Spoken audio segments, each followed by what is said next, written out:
تراه لذاك يحب. He says, وَنَادَاهُمَا رَبُّهُمَا. Their Lord called them. You see how much love there is in this word, رَبُّهُمَا. Okay, you fell into the sin, but He's still your Lord. And I tell you something on this note.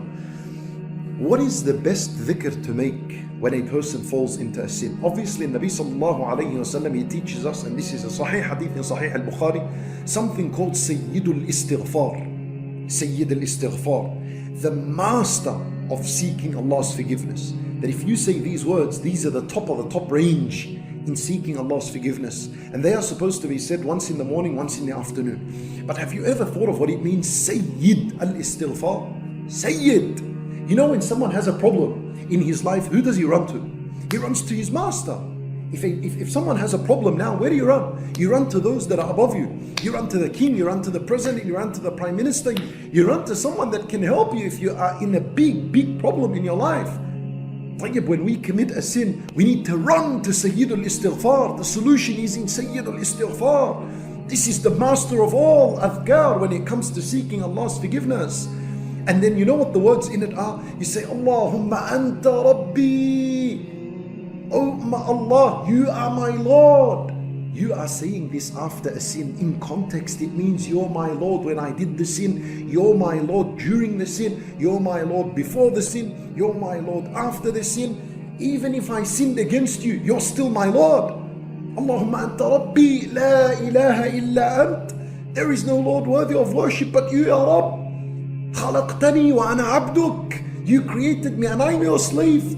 Yes, even when I committed the sin, I'm still your slave. وأنا عبدك وأنا على عهدك ووعدك ما استطعت.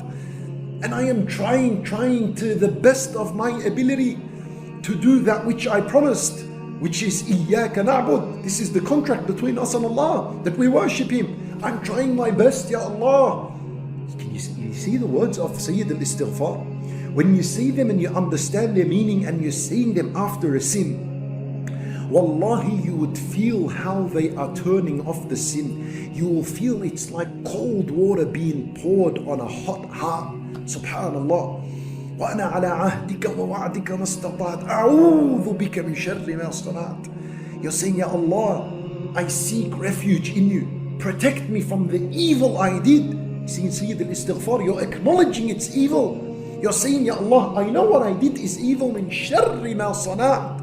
And Allah, protect me from the evil of myself, the own evil that I did. أعوذ بك من شر ما صنعت أبوء لك بنعمتك علي.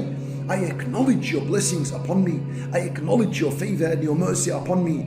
وأبوء لك بذنبي أبوء لك بنعمتك علي وأبوء بذنبي. And Ya Allah, I acknowledge my sin. وأبوء بذنبي فاغفر لي. Forgive me, Ya Rabb. فإنه لا يغفر الذنوب إلا أنت. And I'm asking it from you because no one forgives sins except you. Who do I turn to? وَظَنُّوا أَن لَا مَلْجَأَ مِنَ اللَّهِ إِلَّا إِلَيْهِ.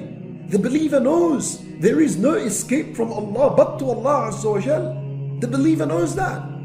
There is no escape of your sins and of your worry and of your distress and your situation. There is no escape from it except through Allah subhanahu wa ta'ala.